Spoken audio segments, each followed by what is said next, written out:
My name is Alice Hartman. I'm 64 years old, a retired nurse, and a widow living in a quiet house that overlooks the Charleston shore. Most mornings, I wake before the gulls. I make coffee, open the kitchen window, and listen to the tide hum against the rocks below. The house still smells faintly of cedar and Harold's cologne, the kind that lingers even years after someone's gone. It's been almost 3 years since he passed, and I've learned that silence can feel like company when you choose it. But that morning, the morning it disappeared, silence felt different. It felt wrong.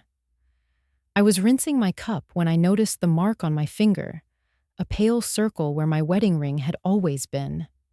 I froze, staring at that small ghost of gold that wasn't there anymore. For 40 years, that ring never left my hand, not even when I scrubbed hospital floors or held Harold's hand in the hospice bed. I searched the counter, the sink, the floor. I even checked the pocket of my robe, though I already knew it wasn't there. That ring didn't slip away. It was taken. If you've ever lost something that carried your life story, you'll understand the kind of silence that follows. The kind that doesn't echo, it swallows. And if you've ever trusted someone enough to never doubt them, you'll understand what I felt next. Before I tell you what happened, stay with me. Because this story isn't just about a missing ring. It's about how love, betrayal, and grace can all fit into a single circle of gold. A car door slammed outside. I looked through the kitchen window and saw my son, Ethan, walking up the path with his wife, Sophie. They looked like they were stepping out of one of her social media posts, perfectly styled, carefully curated. Sophie had that confident smile of someone who thinks the world owes her good lighting.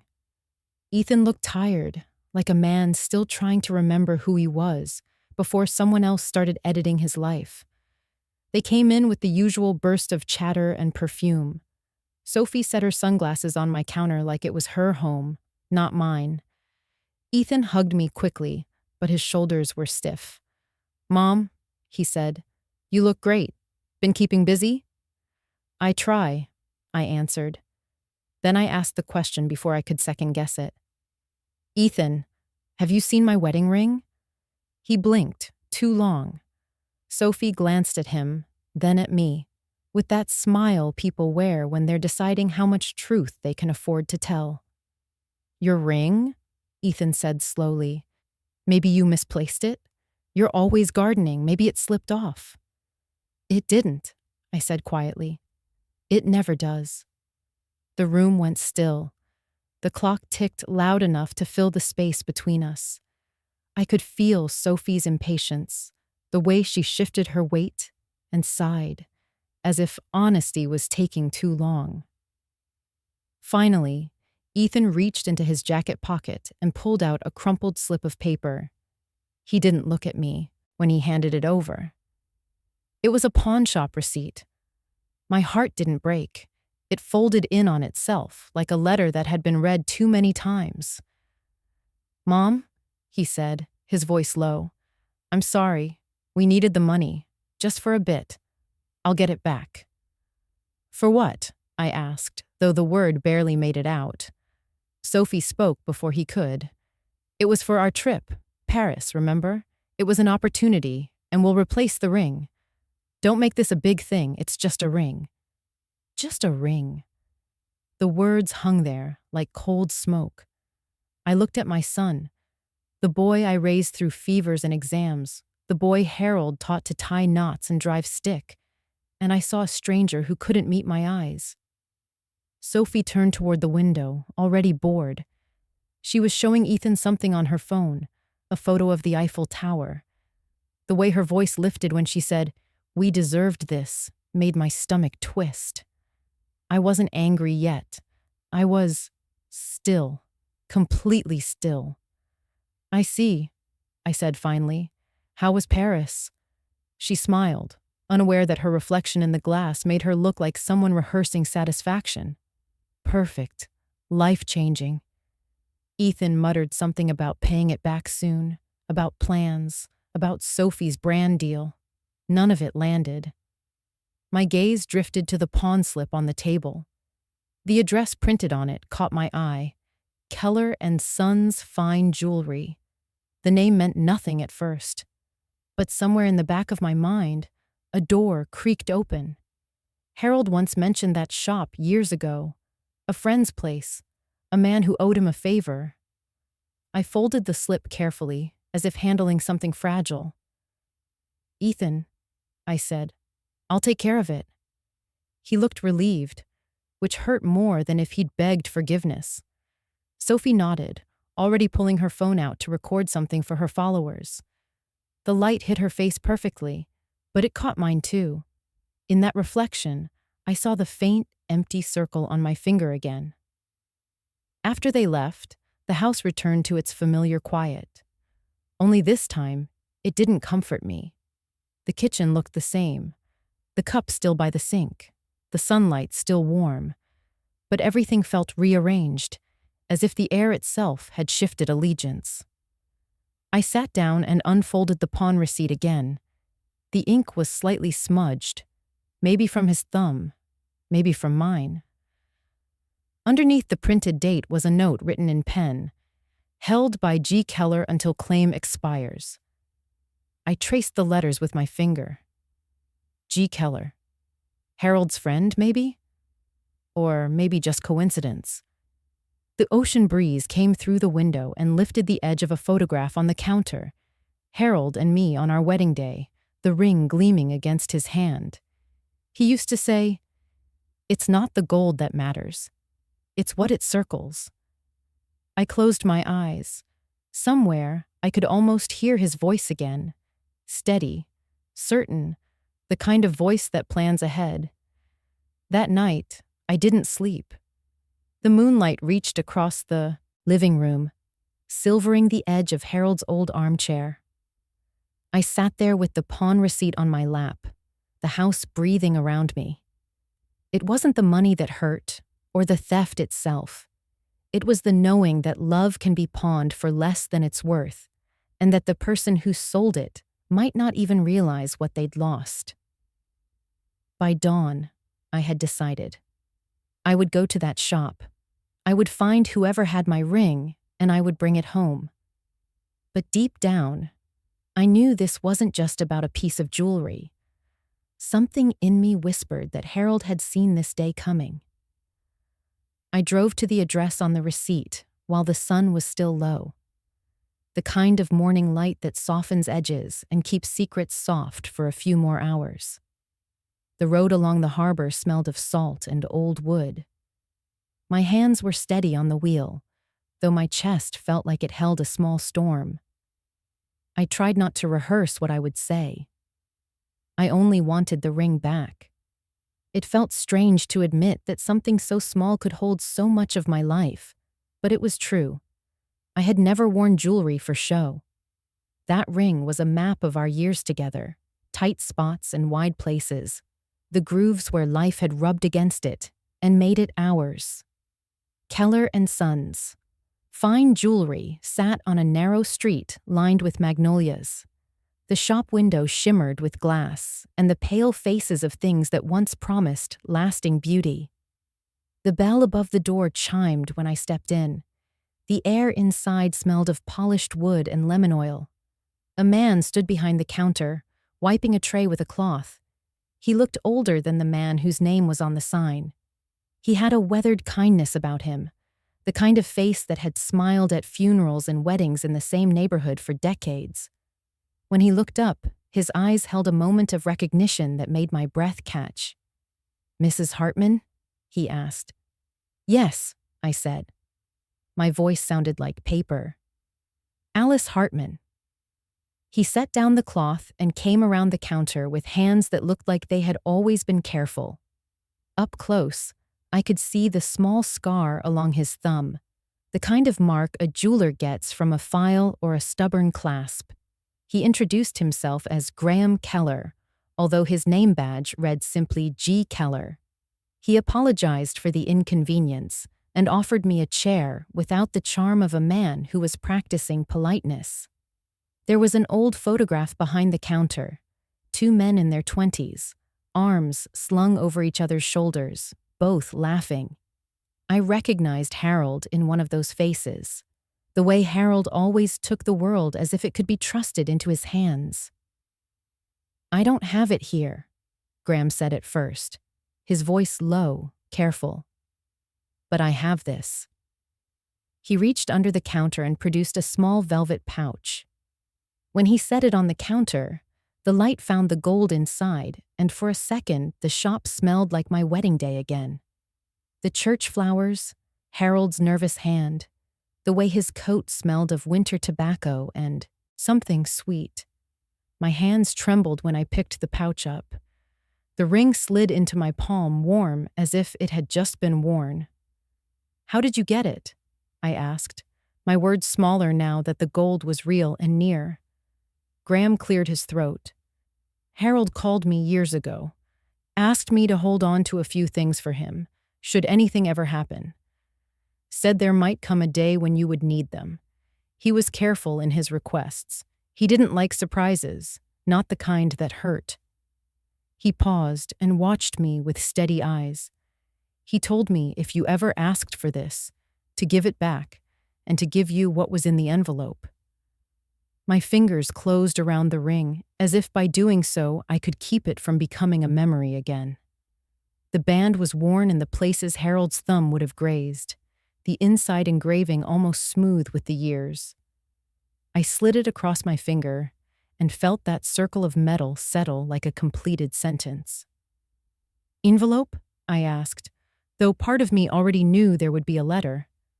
Harold had always left me words, small devices of care tucked into drawers, cassette tapes in the glove compartment, receipts folded with instructions. He liked to leave breadcrumbs for a future he expected to be practical about. Graham opened a small brass drawer and took out a plain envelope, the kind you find at a stationer's. On the front, in a handwriting I recognized like a voice from the dark, was my name. Harold had always written my name the way he'd said it in the first years, soft, protective.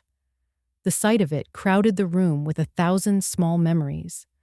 A winter he fixed the heating with a stubborn hand, the way he'd hum when he hung the laundry. The look he'd give me across a table when a joke landed just right. My throat tightened. "You can read it here, or take it home," Graham said, gentle as if I had been a child. "He told me to wait until you asked. Said you'd know when." I sat in the chair by the display case, the ring warm on my finger, and opened the envelope with hands that knew how to be decisive and how to be afraid. The paper smelled faintly of his cologne. The letter began in a way only Harold could have started, with a practical joke tucked into a piece of paper that would otherwise have been all instruction. He addressed me with his usual mix of tenderness and responsibility, a man who had always preferred to solve problems on paper before they could begin. He wrote about small things first, about the compost pile, about the way the tide had been high that week, about the neighbor's dog that someone had to take in for the weekend. Then, as if jotting a list, he put down the reason he'd left the ring with Graham. He had watched certain people move in and out of town in ways that made him suspicious. Networks of quick marriages and quicker exits, a pattern that looked less like love than like collection.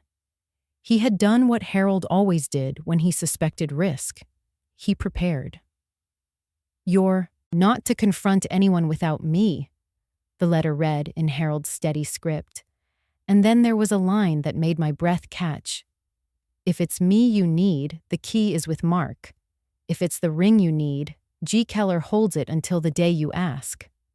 I had not known he had anticipated this day to such a degree.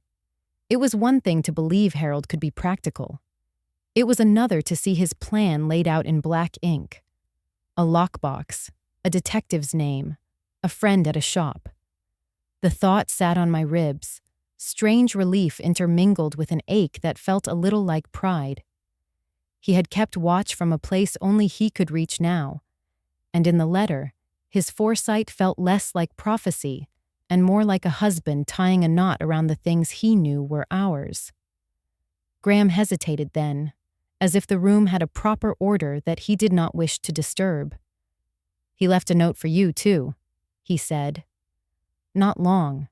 Said to tell you he'd always believed in your sense of proportion. Said, let her answer not with noise, but with the kind of quiet that leaves a room clean." I read the line twice, letting the cadence of it settle. I could picture Harold's mouth shaping those words, the corners lifting because he liked sentences he could measure. It felt like an invitation to be deliberate, to move with purpose, to keep the steadiness he prized. "Why now?" I asked Graham, though the answer was folded into everything I had just read. "Why wait until—" He shook his head. He didn't say why, just that he wanted things kept safe, that if the time came, you should have what you needed. He didn't want to frighten you. He told me, if she needs it, give it back, and tell her I was thinking about her. We talked then, quietly, about ordinary things, as people sometimes do when larger things are too raw to name. Graham told stories about Harold, how he'd argued with the owner of a harvester down the street, how he once fixed a watch for a stranger in exchange for a loaf of bread, how he would bring a thermos of coffee to the market and hand it to the man who had the coldest hands. When he spoke of Harold, his voice carried a softness that made my eyes sting. When I left the shop, the ring safe in my pocket and the envelope tucked under my arm, the morning had brightened. The tide pushed in slow and certain, like a great clock resetting. I felt the weight of things I could not yet name, but I also felt the steadying gravity of a plan set by a man who had always been careful with the future. On the drive home, I thought of Harold's gravelly laugh, the way he'd say sometimes, "You don't always see the scaffolding until after the building stands." I understood then that the scaffolding had been in place for a long time, and I had been walking inside it, unaware. At home, I kept the envelope closed. There is a strange thing about anticipation. It doubles the weight of whatever is coming. I set the ring on the little dish by the sink and watched it catch the sunlight, the circle unbroken and bright. The house felt both the same and changed, like a room where someone had moved a single chair, and you suddenly notice all the space around it. I did not open the letter yet. I wanted the rhythm of the moments to follow the order Harold had left for me. I wanted to be certain I would have the composure he had asked for. There were things to arrange, steps to take. I had a name now, Mark Rains, and a place that had sheltered my ring. I had a friend in Graham who still kept promises. I felt something else, an odd, quiet resolve. That evening, the sky outside my window turned the color of warm honey, the kind that made everything appear softer than it really was. I decided to cook dinner, not because I was hungry, but because routine can be a kind of prayer when you're trying to steady your heart. It was the day Harold and I would have celebrated our 40th anniversary. For the first time, I set the table for two again, even though the other chair had been empty for years. I placed 2 plates, 2 glasses, and a single candle in the middle of the table. The flame trembled when I struck the match, just like my hand did. It's strange how memory has weight. You can feel it pressing on your skin, sitting with you, breathing beside you. I poured a small glass of Harold's favorite wine and watched the way the light caught in it, red and steady. The house was quiet, except for the ticking of the clock and the faint hiss of the ocean beyond the window. I had always thought I had grown used to solitude, but that night, I realized solitude is only peaceful when you choose it. Loneliness, on the other hand, walks in uninvited and sits across from you like an old acquaintance who knows too much. I looked down at my hands, now older than I ever thought they'd be. The ring rested there again, returned, polished, whole. I could almost see the life it had witnessed, The wedding day when Harold's fingers shook as he slipped it on. The years of hospital shifts when I'd glance at it during long nights to remind myself what waited at home. The time I thought I'd lost it once before, only to find it in a bowl of flour while baking bread. Harold had laughed so hard he cried that day. I smiled at the memory and felt the tears slip down anyway. Grief doesn't always come in waves.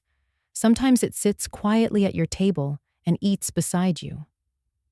After a while, I reached for the envelope Graham had given me. The paper was smooth, the ink faintly pressed from years of waiting. I ran my thumb along the edge before opening it, afraid that once I did, the last part of Harold that still felt alive might start fading. Inside was a folded letter, and, tucked behind it, a small silver key. I set the key on the table, its sound sharp in the still air. The letter began simply, "My Alice, if you're reading this, it means time has moved the way I knew it would. Too fast for my liking, but not without purpose. You were always the steady one, the one who knew how to keep her balance while I tried to fix things that weren't broken.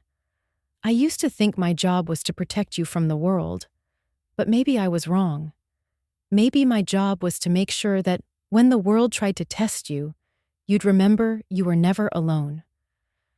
I paused, swallowing the ache that rose like a tide. His handwriting was neat, familiar, the ink slightly smudged near the edge, as if his hand had lingered there too long. I read on. "I've asked Graham to hold on to a few things, not out of fear, but out of love. I've seen signs that worry me. People who move through life wearing borrowed names, chasing comfort at any cost.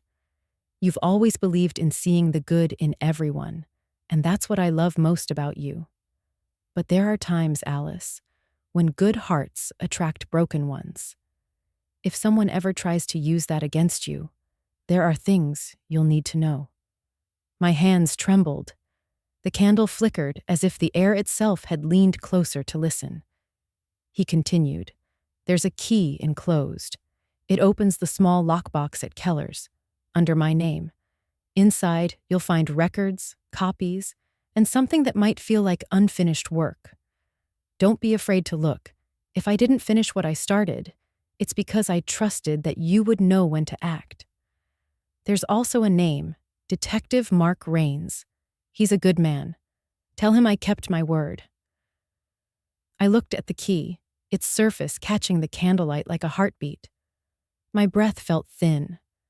I had never imagined Harold keeping secrets from me. But this wasn't secrecy. It was something else. Preparation, care, love disguised as foresight.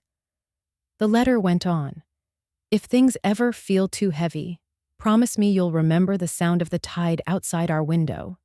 Every wave that comes in carries the last one back out. That's how healing works. That's how you've always worked. I love you, Alice. And if you're holding this, know that somewhere, I'm proud of you for still being the woman who believes in grace when the world forgets how." I didn't realize I was crying until a tear splashed onto the paper. I wiped it quickly, as if smudging his words would erase him. The candle had burned halfway down. Its wax pooled like melted time. I sat there a long while, reading the letter again and again, letting each word soak through me. Outside, the wind shifted, carrying the sound of waves against the shore. The house creaked in rhythm, as if agreeing with him. I whispered, "You always plan too far ahead, Harold." My voice cracked. "But I'm listening." I folded the letter carefully and placed it beside the key. I knew now that the ring wasn't the end of something. It was the beginning of a path he'd left for me to walk. A test of faith, maybe, or a quiet challenge to live as wisely as he'd hoped. I blew out the candle, and the room fell into darkness, except for the moonlight spilling through the window. The chair across from me remained empty, but it no longer felt lonely. It felt watched over. In that moment, I realized what Harold had given me wasn't a mystery to solve. It was permission to move forward, to protect what was left of our life together. Somewhere deep down, I could almost hear him again, steady and calm, saying, "You'll know what to do when it's time." I touched the ring, feeling the warmth it had gathered from my skin. It no longer felt like a reminder of what was lost, but of what still guided me. Tomorrow, I would take the key to Keller's and open the lockbox. But tonight, I let the silence settle like a promise kept. The next morning arrived with a soft, silver light stretching over the water. I didn't rush. Harold used to say that the first moments of a day decide the shape of its ending. So I made coffee, let it cool on the counter, and folded his letter once more before tucking it inside my bag. The small key felt heavy in my pocket, though it couldn't have weighed more than an ounce. The drive back to Graham's shop was quiet. Charleston's streets were still waking, the fishermen on the docks, the bakery opening its doors, the smell of cinnamon drifting into the salt air. The world moved as if nothing had changed, but inside me, something had. I was no longer looking for what was taken. I was following what Harold had left behind. When I entered Keller and Sons, the same bell above the door chimed, softer this time, like it remembered me. Graham looked up from his workbench and smiled gently. "I thought you might come back," he said. "I placed the key on the counter. He told me to use this." Graham nodded, his face solemn now. "Then it's time." He led me into the back room, a narrow space lined with old wooden drawers, each labeled with names and dates written in fading ink. Dust floated in the sunlight like quiet confetti. Graham opened one of the drawers and pulled out a small black lockbox, the kind bankers used decades ago. He set it on the table between us and handed me the key. "I don't know what's in it," he said. "Never opened it." Harold was clear about that. I turned the key slowly. The lock gave way with a tired click. Inside was a collection of things so ordinary they almost looked meaningless.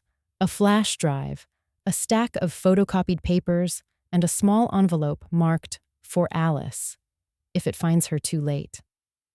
My fingers trembled when I lifted the flash drive. I didn't know what to expect, but something in me braced for Harold's voice. Graham offered to let me use his computer in the back office. When the screen flickered to life, a video opened automatically. Harold appeared on the screen wearing his old gray cardigan, the one with a missing button near the cuff. His face was older than I remembered, but his eyes, steady, deliberate, hadn't changed. "If you're seeing this," he began. "I didn't get to tell you everything. You've probably already met Graham. He's been holding on to this box for me. And Alice, if you've made it this far, that means what I feared might have happened." He paused, his jaw tightening. I could tell he'd rehearsed this moment, probably several times. "There's someone in our son's life you need to know about. Her name isn't the one she gave him. I started noticing patterns in her records. Addresses that didn't match, short marriages, sudden inheritances. I didn't want to believe it, but after my last conversation with Detective Mark Rains, it was clear. She's been doing this for years, moving from one man to another, finding families with something to lose." My stomach tightened as I listened. Sophie, or whatever her real name was. Harold continued, "I didn't tell you because I thought I could stop it quietly. I thought if I gathered enough, I could confront her myself. But if you're watching this, it means I ran out of time. Everything you'll need is in this box, the documents, the files, and Mark's contact. He'll know what to do. I only ask one thing. Don't let anger take the lead. Protect Ethan, even from himself, and protect yourself, because you were always the one worth protecting most." He hesitated, then smiled faintly, that small, crooked smile that had anchored me for 40 years. You once told me that faith isn't believing life will stay gentle. It's believing you'll stay gentle no matter what life does. Hold on to that. Let the truth work, and let grace have the last word. The screen went black. For a long moment, the only sound in the room was the faint ticking of a clock on the wall. I sat there, staring at my own reflection on the dark screen, feeling the edges of the world realign. Graham cleared his throat softly. "You all right?" "Yes," I said, though the word felt fragile. "I think I finally understand what he was trying to tell me." I gathered the papers from the box. They were copies of marriage certificates, each with a different last name but the same woman's face. Bank statements showed withdrawals, transfers, new accounts opened under aliases, a trail of careful deceit. And there, among the pages, was a photo of Sophie, smiling, young, radiant. On the back, Harold had written in neat pencil, "Camille Drake." Watch her eyes. I tucked the papers into my bag and held the smaller envelope last. Inside was a single note written in Harold's sharp, practical handwriting. "Mark Rains, Charleston Police Department. Tell him I still owe him coffee. Trust him with what you find. And Alice, don't let her make you doubt your kindness. It's your greatest defense." The words sat heavy in my chest. Kindness as defense. It sounded naive, but Harold had never meant it that way. He'd always believed gentleness was a kind of armor, just quieter than most. Graham watched me as I closed the box. "He loved you something fierce," he said. I smiled faintly. Yes, even now I can feel him trying to steer the ship from wherever he is. When I stepped outside, the afternoon air was warm and smelled of salt and rain. I walked toward my car, the box pressed to my chest, and thought about Harold's instructions. Find Mark Rains. Protect Ethan. Let truth work quietly. At home, I placed the box on the dining table beside the candle I hadn't yet cleared from the night before. The flame had left a faint ring of wax on the wood. Another circle. Another reminder that everything Harold touched had meaning. I turned the key once more in my hand, then placed it beside the box. Tomorrow, I would make an appointment with Nina Torres, the attorney who handled Harold's estate. I would bring the box, the files, and the name of a detective who owed my husband coffee. For the first time since all of this began, I didn't feel broken. I felt guided, like Harold had built a bridge that only appeared when I needed to cross it. That night, I left the window open and let the ocean air drift through the room. The sound of the waves reminded me of his words. Every wave carries the last one back out. I closed my eyes and whispered into the quiet, "I'll finish what you started." The morning Sophie called, her voice was sugar poured over stone.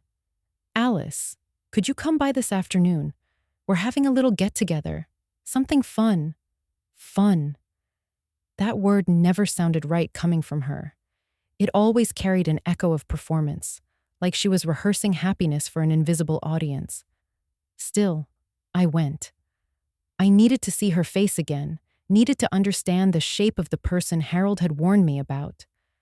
Their house was bright, loud, and restless. Music played from hidden speakers, the kind that make every silence feel like a flaw.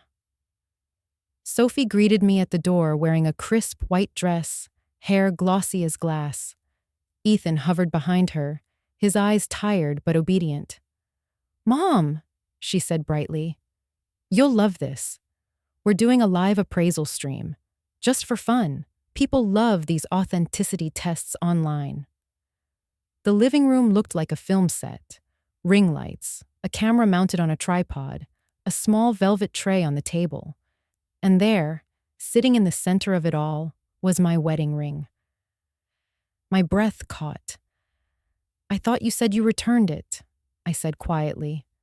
Sophie smiled without apology. Of course. I just thought it would be great content. You know, a redemption moment. Proving we made things right. Ethan shifted uncomfortably, his hand brushing his neck. He avoided my eyes. A man in a suit stood by the camera, clean-cut, practiced grin.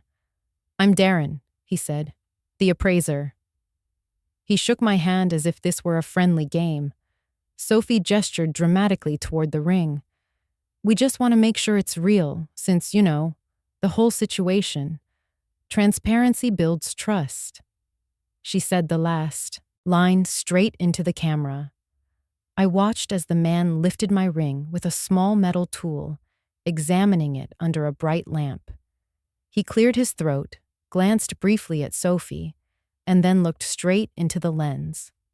Well, he said, this is a beautiful piece, but I'm afraid the diamond isn't genuine. It's an imitation. A very good one, but not real. Sophie let out a little gasp of shock that felt rehearsed to the syllable. Oh my goodness, Alice, you must have been tricked years ago. Maybe your husband didn't even know. Her tone was soft, pitying. I knew what she was doing, turning my grief into her storyline. I said nothing. Silence, I'd learned, was sometimes sharper than any word. Ethan looked at me, his face pale. Mom, that can't be right. It's fine, I said softly. Rings are only symbols. Their worth depends on what they meant. The man nodded mechanically, already packing his tools. Sophie thanked him for helping us bring closure and turned the camera toward herself. You see, she said to her viewers, sometimes the things we hold sacred aren't what they seem, but letting go, that's power. She smiled at me then, all teeth and charm. You understand, don't you? I nodded once. More than you think. The live stream ended, but the humiliation lingered in the air like perfume after a guest has left. Ethan busied himself with the cords, avoiding my gaze. Sophie stood there radiant in her triumph, already checking her phone for comments. I could hear the muffled notifications chiming. They're loving it, she said. People think it's so brave of us to share our truth. Our truth. The phrase scraped against my chest. Ethan, I said gently, would you walk me out? He followed me to the door, hands buried in his pockets. When we stepped outside, I turned to him. You didn't know she'd do this, did you? He shook his head, eyes rimmed red. Mom, I swear I didn't. She said it would help clear things up, make everything look honest. She said it was for the brand. The brand, I repeated, the word tasting hollow. And what are you in her brand, Ethan? He didn't answer. He just looked away, jaw tightening. I placed a hand on his shoulder. You can't build love out of image. It collapses under its own reflection. When I returned home, I found myself staring at the ringless space on my finger again. But this time it didn't ache. Instead, it stirred something quieter. A memory of Harold, laughing as he once swapped a real diamond with glass to test a jeweler's honesty. He'd told me afterward, it's not about the stone, Alice. It's about the story it tells. I walked to my desk and called Graham. He answered on the second ring. I saw it, he said before I could speak. She posted it everywhere. So it was glass? I asked. No, he said, and I could hear the faint smile in his voice. Harold brought it to me years ago, said he wanted a test done. He had me replace the diamond temporarily with a synthetic stone. The real one's been in my safe ever since. I closed my eyes, a small, incredulous laugh escaping. He planned it. He did. He told me if anyone ever tried to use that ring against you, it would reveal their character before it ruined yours. I sat there, letting the truth settle. The humiliation Sophie had so carefully staged had just turned on her without her even knowing. The fake appraisal wasn't my shame. It was her exposure waiting to bloom. Thank you, Graham, I whispered. Don't thank me, he said gently. He was the one who saw ahead. But it looks like you'll need help bringing it all into the open. I will, I replied, and I know where to start. That night, I laid Harold's letter beside the small lockbox on my table. The candle from our anniversary dinner had burned low, the wax hardened into a soft pool. I watched the flame flicker until it steadied itself. Harold's words came back to me. Don't let anger take the lead. Let the truth work. Sophie had built her life on illusions, and Harold, somehow, had handed me the first thread to unravel them.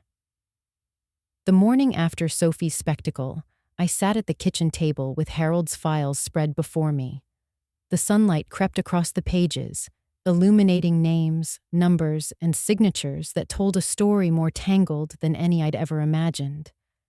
Each document was a thread, and together they formed a pattern, one Harold had seen years before. I called Nina Torres first. She had been our lawyer for estate matters, sharp, steady, and exact. She'd handled Harold's business affairs when he sold his medical shares, and had always spoken to me with a patience that felt both professional and human. When she picked up, I told her everything in a calm, measured voice. The pawn receipt, Graham, the video, and the false appraisal. I heard her sigh softly through the receiver, the kind of exhale that comes when someone already knows the answer but wishes they didn't. Bring everything to my office this afternoon, she said. We'll start documenting. And, Alice, don't contact Sophie or Ethan again until we do this properly. I've seen how these things can spiral. Her words carried authority, and for the first time in days, I felt a hint of structure beneath the chaos. At 3:00, I walked into her office, a bright space with steel shelves and the faint scent of eucalyptus from a diffuser on her desk. She gestured for me to sit and began reviewing Harold's files with the precision of a surgeon. This is meticulous work, she murmured, scanning through the records. Your husband must have been gathering this for years. See here, these marriage certificates? They line up with known cases of financial exploitation, spouses defrauded through joint accounts or fake investments. It's all there. And this Camille Drake identity, your daughter-in-law matches the pattern perfectly. I felt my stomach twist. So it's true. Nina nodded. Yes. And Harold wasn't just suspicious, he was right. I'll need to contact a detective who can confirm the older reports. Do you have someone you trust? I handed her Harold's note. He mentioned Detective Mark Rains. They were friends. Nina smiled faintly, as if the name was familiar. That's a good choice. He works methodically, no noise, no leaks. I'll reach out. She printed an authorization form, slid it across the desk, and looked at me with the kind of sincerity that cuts through professional distance. Alice, what she did to you isn't just personal. It's financial abuse, elder exploitation. But you're not powerless. We'll do this quietly and properly. Let's use the law the way Harold meant us to. I signed the paper with steady hands. That evening back at home, my phone rang. It was Detective Rains. His voice was gravelly, familiar in a way that made me feel Harold's presence in the room again. Mrs. Hartman, he said. Mark Rains here. Harold used to talk about you every time we got coffee. Said you were the moral compass that kept him from blowing up at politicians. A laugh caught me by surprise. That sounds like him. He continued, tone turning serious. I saw the video, the live stream. I know who your daughter-in-law is, or rather, who she's pretending to be. We've been tracking her under different names in 3 states. Harold helped us years ago, but the case went cold. If you're willing, we can pick it back up. I am, I said simply. But I don't want revenge. I just want the truth to stand. That's usually the best kind, he replied. Meet me tomorrow. We'll go over what Harold left and start connecting the dots. The next morning, I brought the box and documents to the station. Rains met me in a small, cluttered office filled with file boxes and the smell of burnt coffee. He was a tall man with tired eyes but a steady gaze, the kind that made you believe he'd seen worse and survived it by staying kind. He spread the papers out, humming quietly to himself. Marriage licenses, pawn slips, property transfers. She's good. She hides behind charm. We see it often, but rarely with this much calculation. He tapped a page with his pen. And look here. Bank transfers from accounts opened under Ethan's name, but redirected to offshore holdings. Cayman Islands. That's beyond local jurisdiction, but if we trace her card patterns, we can prove intent. He leaned back, hands folded behind his head. Harold knew she'd target you next. That's why he left this trail.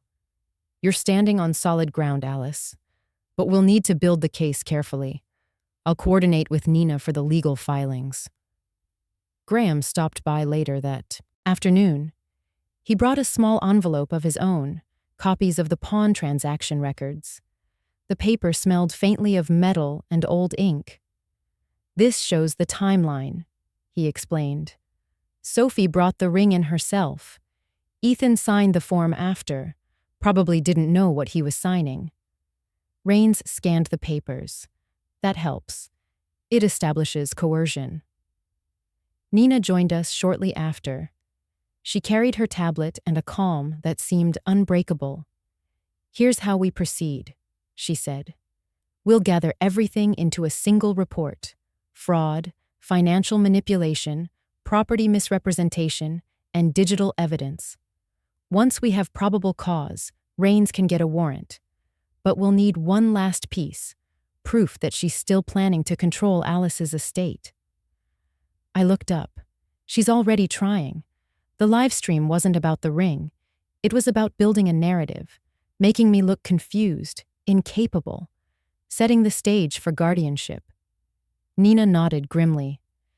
Then we need to turn that narrative back on her. Rains leaned forward, a spark in his eyes. What if we get her to speak freely about it? Overconfidence is her weakness. If she believes she's won, she'll say too much. The plan formed naturally from there. Simple, careful, lawful. We'd invite Sophie and Ethan to dinner at my house under the pretense of reconciliation. A hidden recorder would capture the conversation, enough to reveal her intentions without provocation. It was delicate work, but I had been a nurse for 30 years. I knew the art of quiet precision. When they left that evening, the house felt lighter, as if Harold's plan had just taken another breath.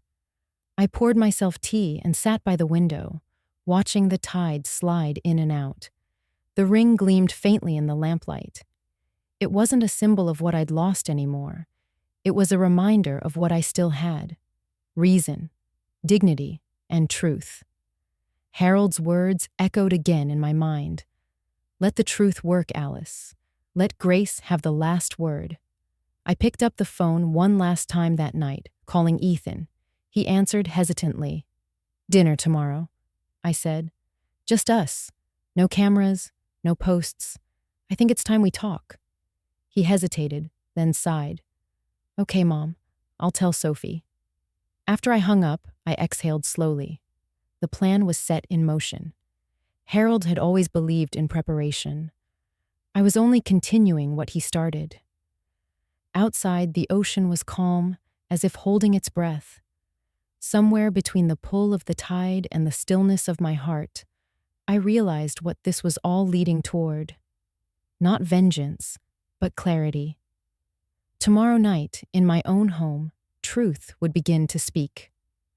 By sunset the next day, the house smelled faintly of rosemary and lemon. I cooked as I always did, slowly, carefully, with the kind of focus that keeps your hands steady even when your heart isn't. I wanted the evening to look ordinary. Ordinary enough for Sophie to relax, for Ethan to forget to defend her, for truth to slip out the way steam escapes from a pot left unattended. I set the table for 3. The same oak table Harold and I bought when Ethan was still a boy sat in the center of the room, polished smooth by decades of dinners and arguments and laughter. Tonight it would bear witness again, though this time the silence around it would mean something different. Detective Raines arrived an hour before. He moved through the kitchen quietly, examining corners, checking the small recorder he'd hidden inside the old clock above the doorway. "She won't notice," he said. "It's all routine to her. She assumes she's the only one who plans ahead." I smiled faintly. "Then let's keep it that way." He nodded once, tipped his hat, and left through the back door before they arrived. When Sophie and Ethan pulled up, I watched from the window as she adjusted her reflection in the car's mirror. He looked pale, uncertain, his tie slightly crooked. She straightened it before they stepped out, her hand lingering just long enough to remind him who was in charge. I opened the door before they could knock. "You're right on time," I said softly. "Of course," Sophie beamed. "We couldn't miss dinner with you. It's been such a whirlwind lately, hasn't it? People online keep asking about the video." I gestured toward the table. "Let's eat before it gets cold." For a while, the conversation stayed light. I asked about Paris, about her brand deals, about Ethan's new projects. She talked freely, waving her hands as if cameras were still watching. Ethan barely touched his food. I let her fill the air, her voice syrupy and restless. Then, I let my fork rest on the edge of the plate and looked at her. "Sophie, can I ask you something?" She smiled too quickly. "Of course, anything." "Do you ever worry," I said, my tone calm, "that what you show people isn't who you really are?" Her eyes flickered just for a second. Then she laughed lightly as if I'd said something quaint. "Oh, Alice, image is reality these days. People don't want truth. They want what feels true." "And Ethan?" I asked quietly. "Does he feel true to you?" Ethan shifted, his hand tightening around his glass. "Mom," Sophie leaned forward, her voice soft but firm. "Ethan's fine. We're fine. You don't have to worry about us." "I always worry," I said. "That's what mothers do." She smiled again, but this time it didn't reach her eyes. "Well, you raised a good man. You can relax now. Let us take care of things." I tilted my head slightly. "Take care of what things?" Her pause was almost imperceptible. Then, too casually, she said, "You know, managing the estate, simplifying things for you. It's a lot for one person to handle." Ethan's fork clinked against his plate. "Sophie, not now." She turned to him with that same soft condescension I'd seen so many times. "It's just conversation, darling. Your mother knows she can trust me." I folded my hands in my lap, keeping my voice level. "Trust is earned, Sophie, and sometimes it's tested." Her smile thinned. "Is this a test?" "Maybe," I said. "Or maybe it's just dinner." She leaned back, crossing her arms. "You know, Alice, I've been thinking. You could simplify your finances, delegate some authority, power of attorney, things like that. It would ease your mind. We could handle the details, Ethan and I." Her tone was honeyed, but the hunger behind it was unmistakable. Ethan set his glass down hard. "Sophie, stop!" She shot him a glare so sharp it silenced him. "I'm just trying to help your mother," she said, her smile returning like a mask being adjusted. I let the silence stretch, heavy and deliberate. The clock above us ticked on, recording every word, every pause. When she finally spoke again, her voice had softened to a whisper. "You don't have to be alone anymore, Alice. You've done enough. It's time to rest." The phrasing wasn't accidental. I recognized it. Language used in guardianship filings. Words meant to sound kind while quietly stripping someone of control. I met her gaze. Rest is for those who have finished their work. Mine isn't done yet." She tilted her head, smiling tightly. "Then maybe we can finish it for you." The words lingered like smoke. Ethan looked between us, realizing too late what had just been said. After dinner, I gathered the plates slowly while Sophie stepped into the hallway to take a phone call. Her voice carried in from the doorway, sharp and careless, now that she thought I was out of earshot. "Yes, she's ready," she said quietly. "Phase 1 done. We'll move on the paperwork soon. Once Ethan signs, the rest will follow. She's too sentimental to fight it." My pulse steadied instead of racing. I looked up at the clock. The faint red light inside blinked once, capturing every word. When she returned, I thanked them both for coming, my tone calm and even. Sophie seemed almost smug again, convinced she'd regained her footing. "Dinner was wonderful," she said, standing at the door. "You really are handling all this with such grace." "Grace," I repeated softly. "Yes, that's what Harold always admired most." Her smile faltered just slightly. "Of course." Ethan hugged me before they left, his arms lingering a second too long. When he pulled away, his eyes met mine, confused, guilty, and afraid. After they drove off, the quiet settled around the house like a blanket. I stood by the clock, listening to the faint hum of the recorder. The silence it held wasn't empty. It was full of proof, of betrayal, of the final piece Harold needed me to find. An hour later, Rains called. His voice was low, steady. "We got it," he said. "Every word. She just built your case for you." I closed my eyes and let the breath I'd been holding all evening slip out slowly. "Then it's time, isn't it?" "It's time," he said. "We'll prepare the paperwork. Nina will handle the legal side. You just rest tonight." Rest. I smiled faintly at the word. For the first time, it didn't sound like surrender. It sounded like victory earned in silence. I walked to the window, the ocean stretching out in the moonlight, endless and calm. Harold's voice seemed to echo from somewhere deep inside me. "Let truth work, Alice. Quietly, but completely." And for the first time in weeks, I felt peace. Not the kind that forgets, but the kind that waits. By the next morning, the air felt sharper, like the world itself knew something had shifted. The recording sat saved on Rains's desk, a digital confession disguised as small talk. I spent the morning walking along the shore behind my house, letting the tide move around my ankles. Every step sank a little, but the water always gave it back. I thought about Harold, about how he'd seen this coming. Not the details, but the shape of it, the way deceit always curls back toward its source. At noon, my phone rang. It was Ethan. His voice was raw, uneven. "Mom," he said, "can I come by? I need to talk." "Of course," I said. "I'm home." When he arrived, he looked like a man who hadn't slept. His shirt was wrinkled, his eyes bloodshot. He stood in the doorway like he wasn't sure if he was welcome. "I know," he said quietly. "I know everything." I nodded and gestured for him to sit. "Rains sent you the file?" He rubbed his temples. He played me the recording. "Mom." I didn't believe it until I heard her voice, the way she talked about you, about me.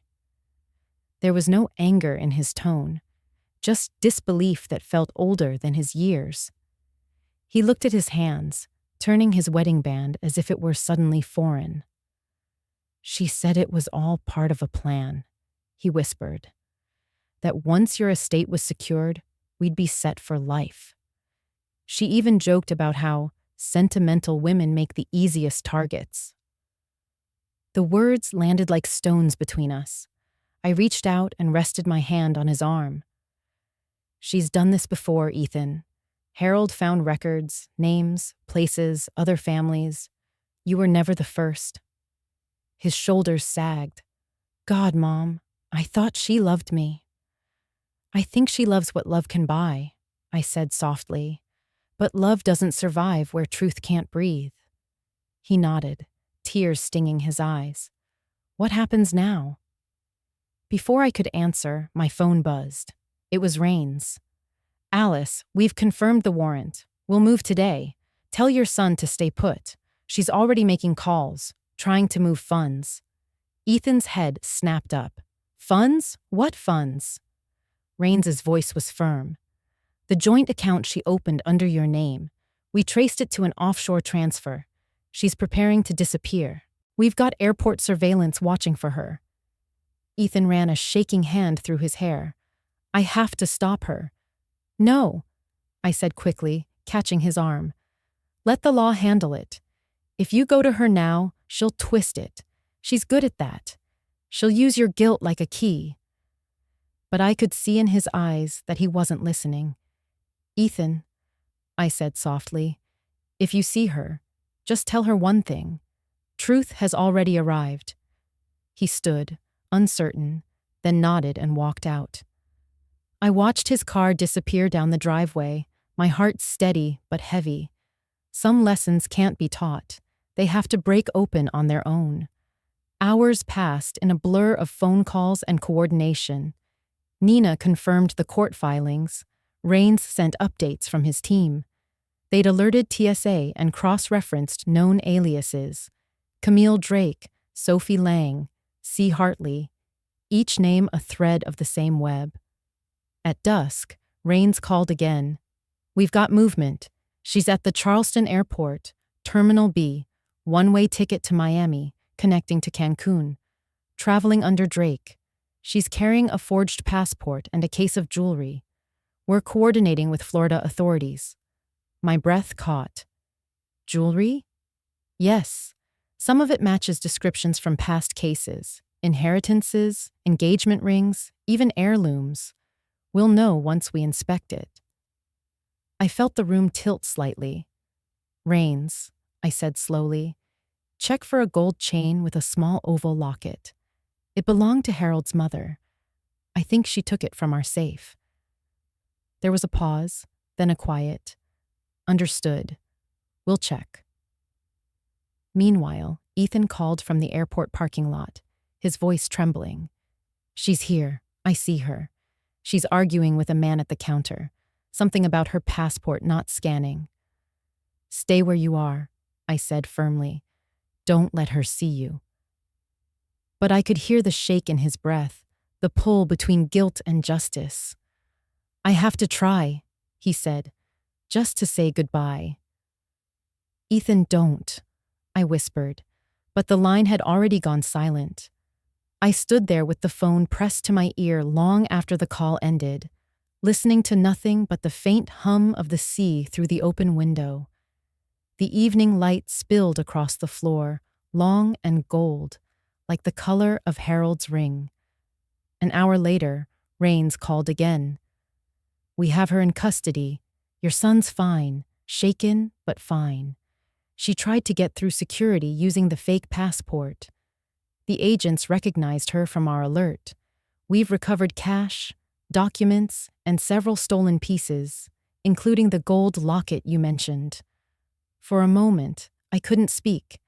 My hand covered my mouth as the weight of it sank in. It was over, at least the part that had threatened to hollow us out. Was she angry? I asked quietly. Not angry, Rains said. Just surprised, like she never believed anyone could be ahead of her. She said, "Tell Alice she won't win." Then she asked for a mirror. I let out a breath that wasn't quite laughter.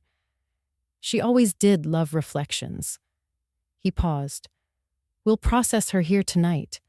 There'll be hearings. Nina will update you on the legal end. Try to rest. After we hung up, I walked to the window. The moon was full over the water, lighting the waves in soft silver lines. The tide whispered against the rocks, same as it always had. I thought of Sophie, Camille, standing in that sterile airport light, her beauty stripped of audience, her charm useless against the simple gravity of truth. And I thought of Ethan, my son, sitting somewhere nearby, holding the last pieces of his own broken illusions. I wished I could take the pain from him, but maybe pain was the price of learning where love truly lives. That night, I placed Harold's ring on the windowsill, where the moonlight could touch it. Its gold gleamed faintly, quiet and sure. Somewhere, Harold's voice seemed to whisper through the soft hum of the ocean. You see, Alice? Truth doesn't chase. It waits. I smiled through the ache in my chest. He'd been right all along. The Charleston airport always felt cold to me, even in summer. The air there carried a stillness unlike anywhere else, as if time itself paused between departures. When I arrived that morning with Nina and Detective Rains, the fluorescent lights hummed faintly overhead, and every sound, the echo of luggage wheels, the static from the intercom, felt sharper than usual. We didn't come to watch her fall, but to bear witness. Harold used to say that justice is quieter when it's real. It doesn't need an audience. From the viewing area above security, I could see Sophie standing in line at the checkpoint, calm and immaculate as ever. Her white jacket draped perfectly over her shoulders, her hair smooth, her posture flawless.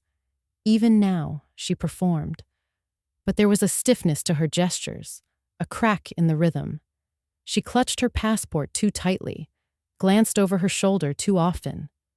The illusion was starting to tremble. Ethan stood beside me, silent. He hadn't said a word since we left the house.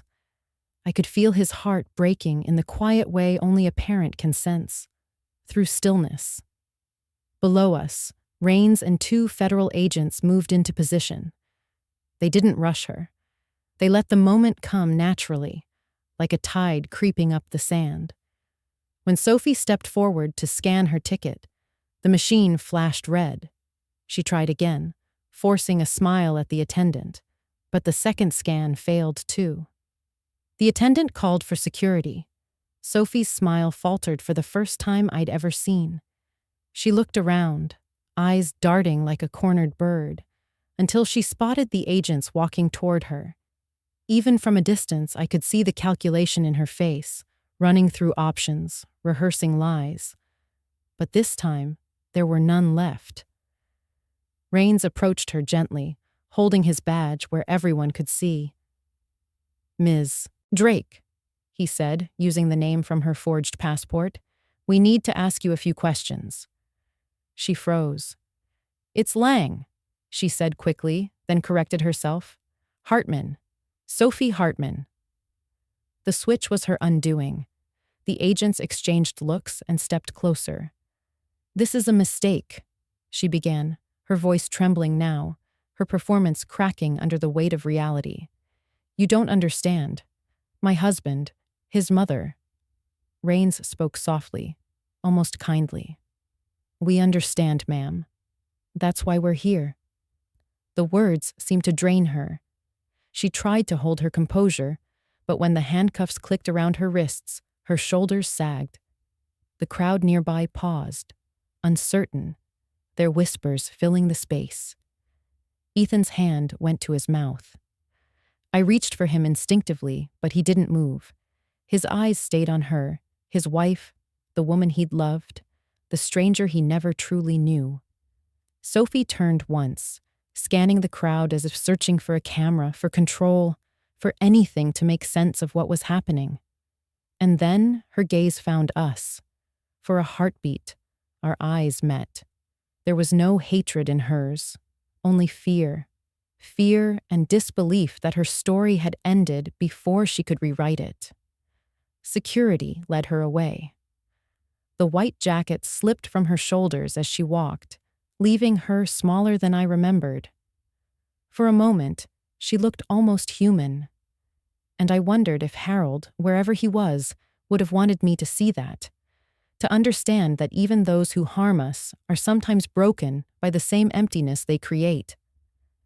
When the agents disappeared with her through the frosted doors, Ethan finally spoke. "She looked scared, Mom. Not evil." I nodded. Maybe that's what makes it sadder. We stood there a long time, watching the line move again as if nothing had happened. The world always resets so quickly after someone's downfall. People forget that justice doesn't end with punishment. It begins with acknowledgement. Rains approached us, his expression solemn. "It's done," he said. "She'll be charged with fraud, identity theft, and elder exploitation." The federal team found several IDs in her luggage. Same pattern as before. "And Alice, they found your locket, the one from Harold's mother." I let out a small breath I hadn't realized I'd been holding. "Then she took more than the ring." "Yes," he said quietly, "but not what mattered most." Nina stepped closer, her professionalism softening into empathy. "We'll handle the legal process. She'll face court in a few weeks. You don't need to be there unless you choose to." I looked toward the security gates again, where moments ago Sophie had stood so confidently. "No," I said. "I've already seen what I needed to see." Ethan finally turned to me. His eyes were wet, but there was something steadier behind them now. Recognition, maybe even relief. "What happens to her now?" "She'll have time to think," I said. "Maybe that's the real sentence." We left the airport in silence. The air outside was warm, heavy with the scent of rain that hadn't fallen yet. As we reached the parking lot, Ethan stopped walking. "Mom," he said softly, "I don't know how to make this right." I touched his arm. "You don't fix betrayal by punishing yourself, Ethan. You fix it by learning to stay honest when it would be easier not to." He nodded slowly, tears tracing down his face. "I'm sorry." "I know," I said. "And Harold knew too. That's why he trusted you to find your way back." The drive home was quiet except for the sound of the windshield wipers. Every few miles, Ethan would glance at me, as if checking to see if I was still real. When we reached the house, I poured us tea and set his cup before him the way I used to when he was small. He took a deep breath. "You really believe in forgiveness, don't you?" "I do," I said, "because forgiveness isn't for them. It's what lets us go on living." Outside, thunder rolled in the distance, soft and slow. The rain came just as night fell, tapping against the windows like a reminder that storms don't always destroy. Sometimes they just clear the air. Somewhere between the sound of the rain and the steady rhythm of Ethan's breathing, I realized Harold had been right about everything. Justice had arrived, quiet, patient, and complete. A month passed before the storm inside our lives finally began to settle. The court hearings came and went, each one another thread closing Harold's unfinished work. Sophie, or Camille as the records confirmed, pleaded guilty to multiple counts of fraud and identity theft. The judge ordered restitution, probation, and mandatory counseling. It wasn't the kind of justice people cheer for. It was the quiet kind, the kind Harold believed in. I attended only one session, not because I needed to see her, but because I wanted to be certain I could walk into that room without hate. When I did, she looked smaller than I remembered, her hair dull, her face pale beneath the courtroom lights. She didn't meet my eyes. She only whispered to the floor, "I never meant to hurt anyone." I believed her, and yet, I also knew that meaning well doesn't erase what's been done. When it was over, I walked out without looking back. Some goodbyes don't need witnesses. In the weeks that followed, Ethan moved back into the house for a while. At first, he spoke little, choosing to spend mornings helping in the garden and evenings fixing small things around the house. Harold's old lamp, a creaking door, the broken clock that had recorded Sophie's confession. Each day, he seemed lighter, as if every nail he hammered and every plant he watered was another apology made visible. One afternoon, Graham visited. He carried a small box lined in velvet. Inside was my wedding ring, polished and whole again. The gold caught the afternoon light, soft and steady. "I thought you'd want this back now that everything's settled," he said. "Harold would have liked that it found its way home." I smiled. He would have said it took the long route, but it learned something on the way. Graham chuckled. He used to talk like that, half logic, half poetry. He stayed for tea, and we spoke of simple things. The vineyard Harold once dreamed of starting, the books I'd been reading, the slow mercy of time. When he left, the house felt warm again. That evening, Ethan came into the kitchen. His hands were clean but rough from work. "Mom," he said, "there's something I want to do." He reached for the ring, lifted it gently from the table, and turned it in his fingers. "I can't undo what I did," he said quietly, "but maybe I can help you put back what was meant to stay." He stepped closer, eyes wet but sure, and slipped the ring onto my finger. The gesture was small, but it carried every apology he couldn't find words for. For a moment, neither of us spoke. Then he whispered, "Let me put it back where it belongs." Tears came easily then, not from pain, but from release. "You already have," I said. We sat together for a while, saying nothing, just listening to the rhythm of the ocean beyond the window. The tide was coming in, slow and certain. A week later, I met with Nina one last time. She laid the final paperwork on her desk, a settlement allocating Sophie's seized assets to the victims she had defrauded over the years. "There's enough in the recovered accounts to help more than a few people," Nina said. "Would you like to decide where it goes?" "Yes," I said. "Use Harold's name. Let it go to the ones who never got to finish their stories." She smiled softly. "He'd be proud of you, Alice." On my way home, I stopped by the shoreline. The sky was pale gold, the kind of light Harold always said looked like forgiveness. I took off my shoes, let the sand cool my feet, and listened to the waves. Each one rose, fell, and returned, like breath, like memory. That night, as the house settled into quiet, I opened Harold's letter one last time. There was a line near the end I hadn't noticed before, faintly written in pencil. "If you ever find yourself alone, look at the water and remember, love isn't what you hold, it's what keeps holding you." I traced the words with my fingertip. The ring gleamed faintly in the lamplight, a small circle of gold carrying 40 years of everything we'd built and lost and reclaimed. In the living room, Ethan had fallen asleep on the couch, a book open on his chest. The lamp beside him flickered softly, the same lamp Harold once fixed with patient hands. I covered Ethan with a blanket and stood watching him for a moment. His face, even in sleep, looked younger somehow, unburdened. I turned off the light and sat by the window, listening to the sea whisper through the darkness.